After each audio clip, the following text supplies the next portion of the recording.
रामायण काल की वो कन्याएं जिनको मिला था आजीवन कुंवारी रहने का वरदान।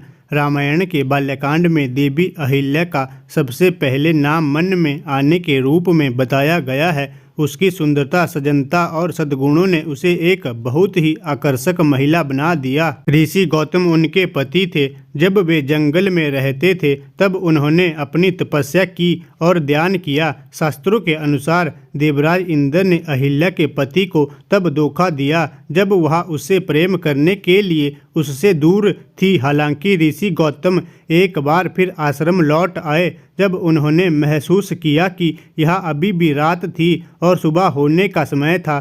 सौभाग्य से इंद्रदेव अपने आश्रम से बाहर आ रहे थे।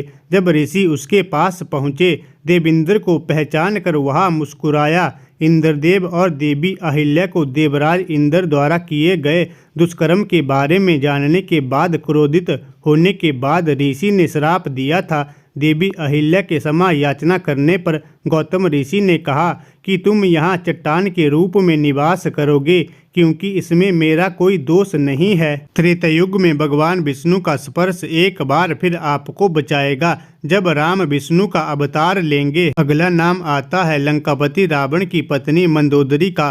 मंदोदरी के अलावा उनका दूसरा नाम क्षीर कुमारी है। वह राक्षसों के राजा मयासुर और महिलाओं के राजा अप्सरा हेमा की बेटी थी। वह भी अर्ध राक्षस थी क्योंकि उसके पिता राक्षस कुल से थे और फलस्वरूप मंदोदरी भी बहुत सुंदर थी। वहीं अगर मंदोदरी के विवाह की बात करें तो महादेव के एक वरदान के कारण उनका विवाह लंकापति राक्षस रावण से हुआ था। महादेव ने मंदोदरी के पति को वरदान के रूप में पृथ्वी पर सबसे शक्तिशाली और शिक्षित पुरुष होने का अनुरोध किया था। रावण से विवाह के बाद उसने मेघनाद, महोदर, प्रहस्त और विरूपाक्ष विक्रम वीर जैसे मजबूत पुत्र पैदा किए। पुत्रों को जन्म देकर भी मंदोदरी का कौमार्य अखंड रहा। वास्तव में उसके पास अनंत कौमार्य था। तारा को ज़्यादातर लोग कम ही जानते हैं। समुद्र मंथन के समय एक अप्सरा निकली। बाली की इच्छा उसे अपनी पत्नी बनाने की थी, साथ ही सुसेन की इच्छा भी उसे अपनी पत्नी बनाने की थी। तारा का पति उसके बाईं ओर खड़ा था और उसके पिता दाईं ओर खड़े थे। तब यह निर्णय लिया गया कि बाईं ओर वाला उसका पति होगा। उसके बाद ही बाली और तारा का विवाह हुआ। बाली के भाई सुग्रीव द्वारा बाली को मारने के बाद उसकी पत्नी तारा को बहुत दुख हुआ। जब तारा को पता चला कि बाली छल से मारा गया है तो उसने श्री राम को श्राप देते हुए एक श्राप दे दिया। श्राप मिलने के तुरंत बाद भगवान राम की पत्नी सीता की मृत्यु हो जाएगी।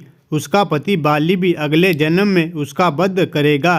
बीलजरा नामक एक शिकारी जो बाली का दूसरा जन्म था, उसने श्री नारायण के अवतार को कृष्ण नाम देकर समाप्त कर दिया। पांडवों की पत्नी कुंती का भी नाम मिलता है।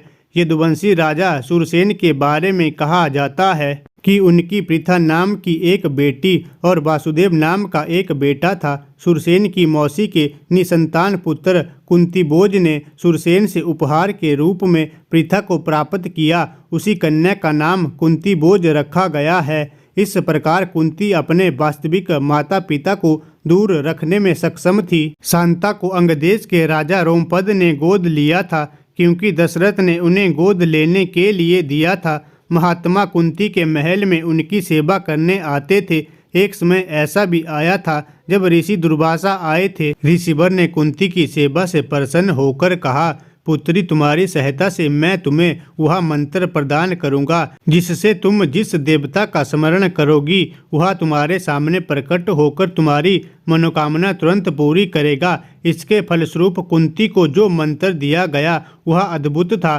कुंती नाम की एक महिला का विवाह हस्तिनापुर के पांडु नामक राजा से हुआ था। युधिष्ठिर और अर्जुन भी 4 और कुंती के पुत्र थे। पांडु की दूसरी पत्नी माद्री नकुल और सहदेव की माता थी।